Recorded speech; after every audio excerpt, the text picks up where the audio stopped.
दूसरा स्कंद। सत या परमात्मा का नाम है। सभी में जो ईश्वर का दर्शन करे वही सद्गुरु है। अधिकारी शिष्य को सद्गुरु अवश्य मिलता है। प्रथम स्कंद में अधिकार लीला का वर्णन किया था।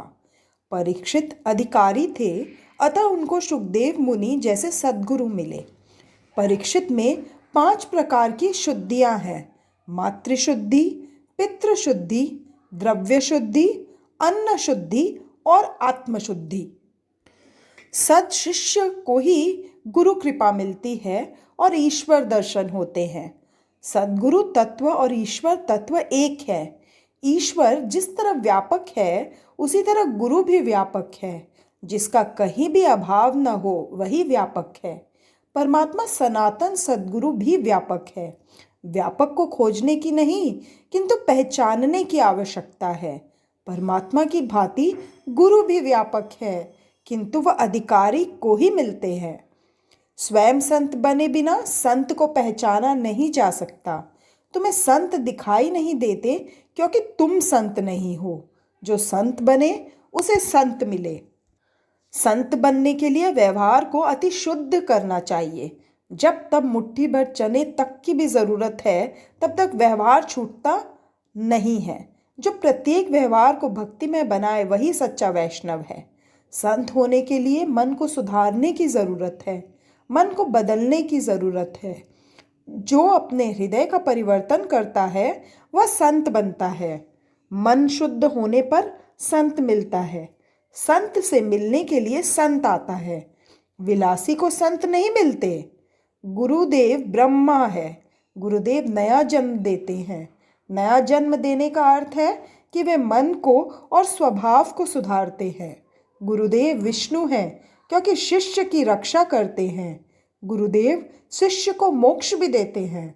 इसी से वे शिव जी के भी स्वरूप हैं। गुरु किए बिना न रहो। तुम लायक होगे तो भगवान की कृपा से सद्गुरु मिलेंगे ही। श्री कृष्ण शरणम मम। तुकाराम जी ने अपने अनुभव का वर्णन किया है। कथा वार्ता सुनते हुए प्रभु के नाम से मेरी प्रीति हो गई। मैं भी विट्ठल विट्ठल का सतत जप करने लगा। प्रभु को मुझ पर दया आई। मुझे स्वप्न में मेरे सद्गुरु मिले। मेरे सद्गुरु मुझे रास्ते में मिले। मैं गंगा स्नान करके आ रहा था कि वे रास्ते में मिले। उन्होंने मुझसे कहा कि विट्ठलनाथ की प्रेरणा से मैं तुझे उपदेश देने के लिए आया हूँ। मैंने गुरुदेव से कहा कि मैंने तो भगवान की कोई सेवा नहीं की है। फिर भी गुरुदेव ने मुझ पर कृपा की और रामकृष्ण हरि का मंत्र दिया। गुरु दक्षिणा में उन्होंने पाव भर तूप अर्थात घी मांगा। क्या तुकाराम के गुरु को पाव भर घी भी मिलता नहीं था क्या? तुकाराम की वाणी गुणार्थ से भरी हुई है। तूप का अर्थ है तेरापन और मेरापन अर्थात अहम। तू मुझे दे दे। आज से तू भूल जा कि तू पुरुष है। तू अपना पुरुषत्व भूल जा। मेरे गुरुदेव ने मेरापन और तेरापन मुझसे मांग लिए। मुझे आज्ञा दी कि तू अपना अभिमान मुझे दे। आज से अहम को मत रखना। तू पुरुष नहीं है और तू स्त्री भी नहीं है। देह के सारे भाव तू मुझे अर्पण कर दे। तू शुद्ध है, ब्रह्म है, ईश्वर का अंश है।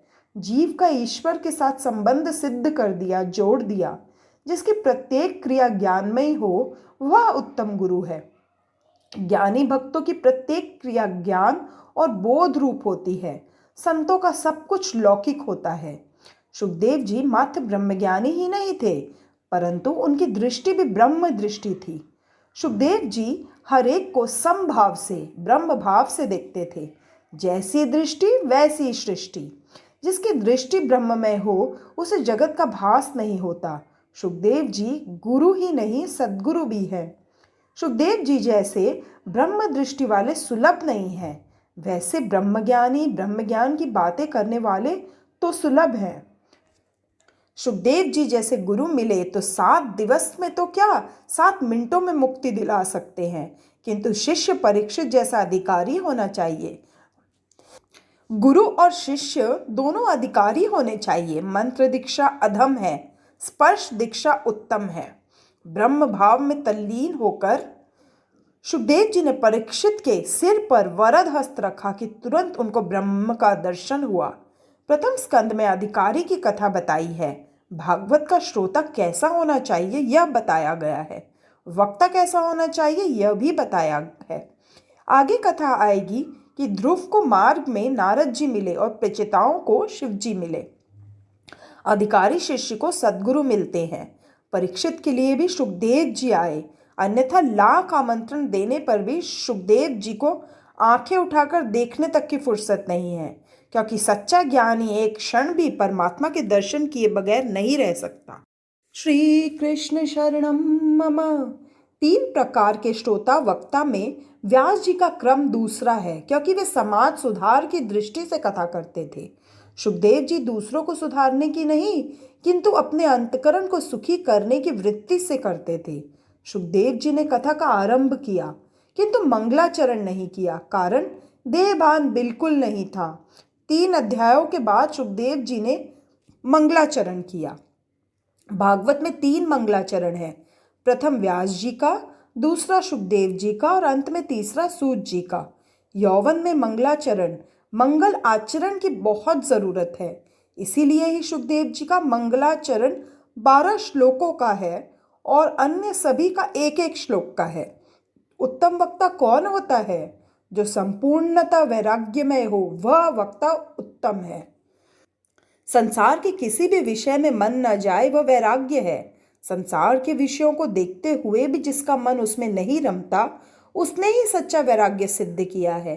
बिना वैराग्य के दृढ़ता नहीं आती। वैराग्य से ज्ञान शोभित होता है। ज्ञान, भक्ति, वैराग्य परिपूर्ण होने पर मनुष्य ब्रह्ममय बनता है। सुखदेव जी में पूर्णतः ज्ञान, भक्ति और वैराग्य थे। ज्ञानी का हृदय कृष्ण प्रेम में न पिघले तो वह ज्ञान किस काम का। परीक्षित राजा सुखदेव जी से पूछते हैं, जिसकी मृत्यु समीप हो उसका कर्तव्य क्या है, उसे क्या करना चाहिए और क्या नहीं करना चाहिए, मनुष्य मात्र का कर्तव्य क्या है। सुखदेव जी ने कहा, राजन तूने अच्छा प्रश्न किया है। सुन, अंतकाल में वात, पित्त और कफ से त्रिदोष होता है। मृत्यु की वेदना भयंकर होती है। जन्म मरण के दुखों का विचार करेंगे तो पाप नहीं होगा। सो मृत्यु से डरते रहो, उसको स्मरण रखो। सोचो कि मैंने मृत्यु के स्वागत की तैयारी की है या नहीं। ऐसा चिंतन करने से वैराग्य आता है। जन्म मृत्यु जरा व्याधि दुख दोषानुदर्शनम। जन्म, मृत्यु, जरा, व्याधि के दुखों को बार बार विचार करो तो वैराग्य उत्पन्न होगा और पाप छूटेंगे, वरना पाप के संस्कार जल्द नहीं छूटते। सोचे समझे बिना विवेक वैराग्य उत्पन्न नहीं हो सकता। काल को सिर पर रखकर हमेशा ईश्वर का चिंतन करो। काल को याद रखोगे तो पाप वृत्ति का उद्भव नहीं होगा। भजन के लिए अनुकूल समय की प्रतीक्षा न करो। कोई भी क्षण भजन के लिए अनुकूल है। कोई तकलीफ न रहने पर मैं भजन करूंगा ऐसा मानना अज्ञान है। श्री कृष्ण शरणम मम। एक मनुष्य स्नान करने के लिए समुद्र के किनारे पर गया, किंतु स्नान करने के बजाय वह वहां बैठा ही रहा। लोगों ने उससे पूछा कि क्यों इस तरह बैठा हुआ है, स्नान कब करेगा। उस मनुष्य ने कहा कि समुद्र में एक के बाद एक तरंगे उठ रही हैं, तरंगों के बंद होने पर स्नान करूंगा। क्या समुद्र की मौजें कभी रुकती हैं? मौजें कब रुकेंगी और कब स्नान होगा? संसार भी एक समुद्र है, उसमें असुविधा रूपी तरंगे आती ही रहेंगी। इसलिए यदि कोई कहे कि अनुकूलता होने पर भगवान का भजन करूंगा, तो वैसी सर्वांगी अनुकूलता तो आएगी ही नहीं। जिस तरह वह मनुष्य स्नान नहीं कर सका, उसी तरह ऐसे मनुष्य ईश्वर भजन किए बिना रह जाते हैं। जीवन में चाहे मुश्किलें आए, किंतु इस लक्ष्य को मत भूलना कि मुझे परमात्मा से मिलना है, प्रभु से मुझे एक होना है। लोभी जिस तरह पैसों पर लक्ष्य रखता है, उसी तरह महापुरुष परमेश्वर पर लक्ष्य रखते हैं। भगवान ने गीता में कहा है, अंतकाले च मामेव स्मरन् मुक्त्वा कलेवरम।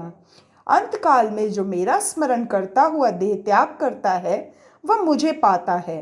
अंतकाल का अर्थ जीवन का नहीं, परंतु प्रत्येक क्षण का अंतकाल। सो प्रत्येक क्षण ईश्वर का चिंतन, ध्यान, स्मरण करना चाहिए। प्रत्येक क्षण को सुधारोगे तो मृत्यु भी सुधरेगी। प्रत्येक क्षण को सुधारने का अर्थ है हर क्षण ठाकुर जी को अपनी दृष्टि में रखना। लोग मानते हैं कि सारा जीवन काम धंधा करेंगे, उल्टा सीधा करके धन कमाएंगे और अंत काल में भगवान का नाम लेकर संसार पार कर लेंगे। यह गलत विचार है। इसलिए तो स्पष्टता की गई है कि सदा तद्भाव भावित, हमेशा जिस भाव का चिंतन करोगे उसी का अंत काल में भी स्मरण होगा।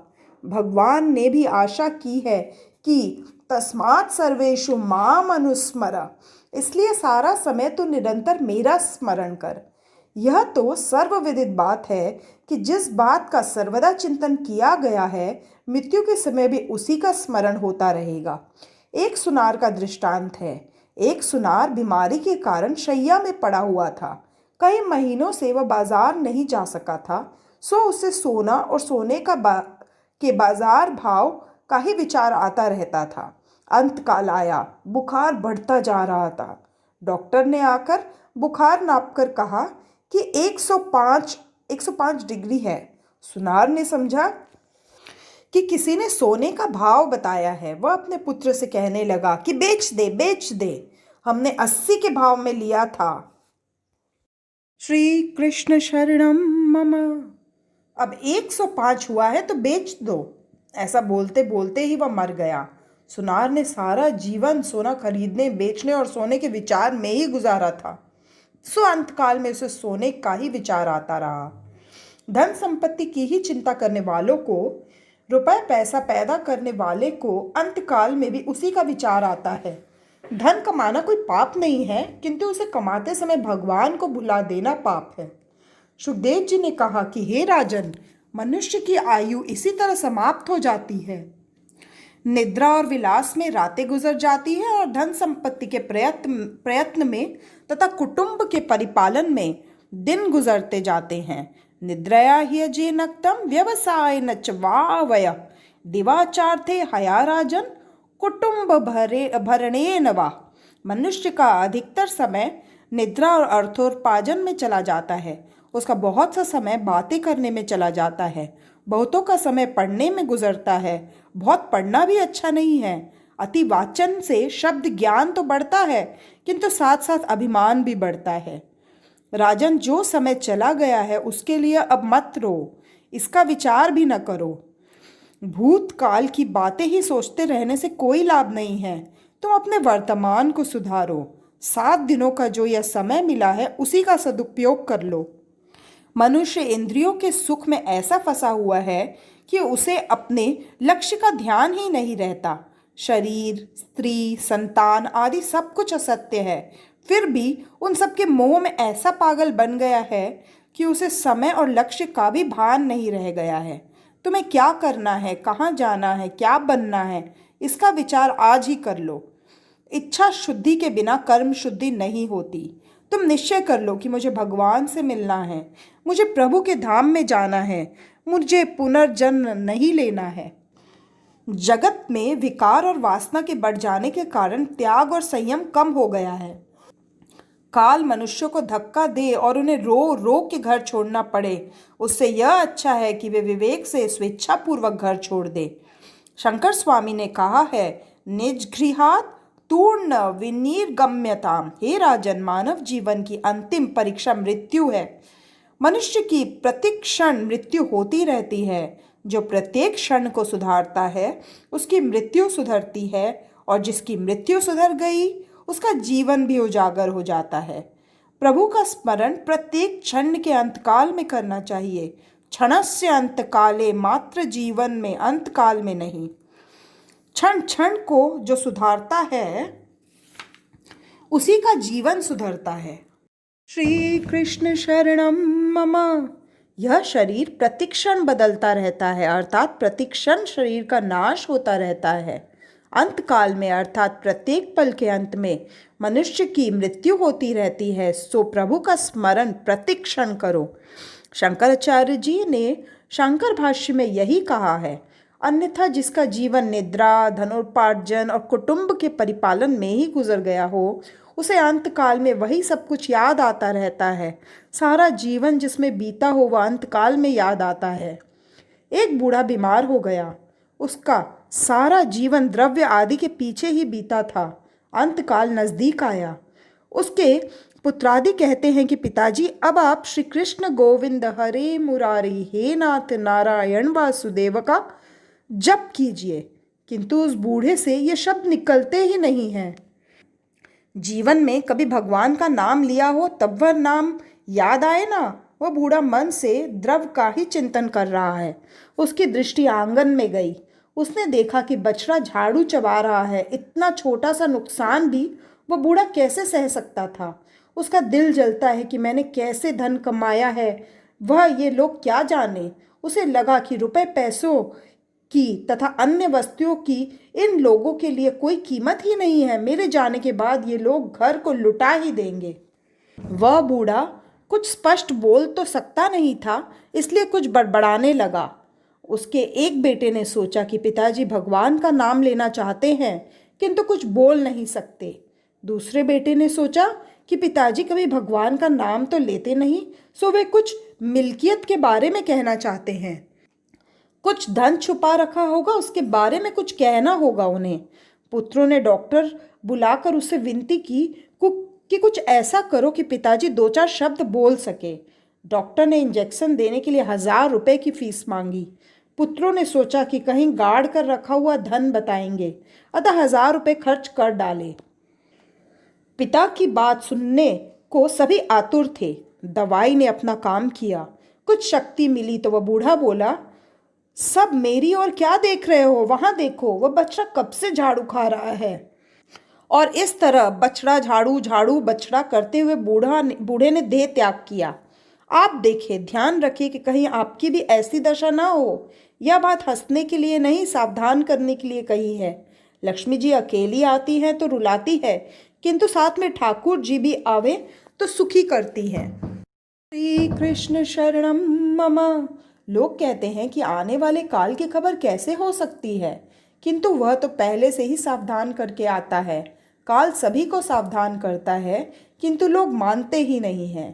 काल आगमन के पहले पत्र लिखता है, किंतु काल का पत्र पढ़ना कोई नहीं जानता। बाल श्वेत होने लग जाए तो मानो कि काल का नोटिस आ गया है। दांत गिरने लगे तो मानो कि काल का नोटिस आ पहुंचा है और सावधान बनो। दांत गिर जाते हैं तो लोग नकली दांत लगवाते हैं। दांत गिरने लग जाए तो समझ लेना चाहिए कि अब तो दूध भात खाकर प्रभु भजन करने का समय आ गया है। लेकिन लोग नकली दांत बनवाकर इसलिए लगवाते हैं कि पापड़ खाने का मज़ा आएगा। ऐसे कहाँ तक चलेगा। खाने से शांति तो मिलती ही नहीं, इसके विपरीत वासना और अधिक भड़कती ही है। मृत्यु की कई निशानियां बताई गई है। अरुंधति का तारा न दिखाई दे तो मानना चाहिए कि 1 वर्ष में मृत्यु होगी। स्वप्न में कीचड़ में शरीर धंसता हुआ दिखे तो मानो कि 9 माह में मृत्यु होगी। स्वप्न में कुम्हार के हाथी अर्थात गधे पर सवारी करने का दिखाई दे तो मानो कि 6 मास में मृत्यु हो जाएगी। कान में उंगली डालने के बाद अंतर्ध्वनि न सुनाई दे तो समझो कि 8 दिनों में मृत्यु हो जाएगी। मृत्यु के लक्षण जानकर भयभीत मत होना। सावधान होने के लिए ही यह लक्षण बताए गए हैं। सावधान होने के लिए ही यह भागवत की कथा है। भागवत की कथा सुनकर परीक्षित कृतार्थ हुए। मरण को सुधारने के लिए भागवत शास्त्र है। जीवन को जो सुधारता है उसी का मरण सुधरता है। राजन, मरण को सुधारना हो तो प्रत्येक क्षण को सुधारो। रोज सोचो, विचारो, मन को बार बार समझाओ कि ईश्वर के बिना मेरा कोई नहीं है। इस शरीर को भी एक दिन मुझे छोड़ना पड़ेगा, अतः यह भी मेरा नहीं है। जब शरीर भी मेरा नहीं है तो मेरा है ही कौन, क्योंकि सभी संबंध शरीर के कारण ही उत्पन्न हुए हैं। भावना करो कि न तो मैं किसी का हूँ और न कोई मेरा है। इस तरह ममता को हटाओ। संग्रह से ममता बढ़ती है, इसलिए अपरिग्रही बनो। तृप्ति भोग में नहीं, त्याग में है। ममता सिद्ध करने के लिए सबसे ममता रखो। व्यक्तिगत ममता दूर करो।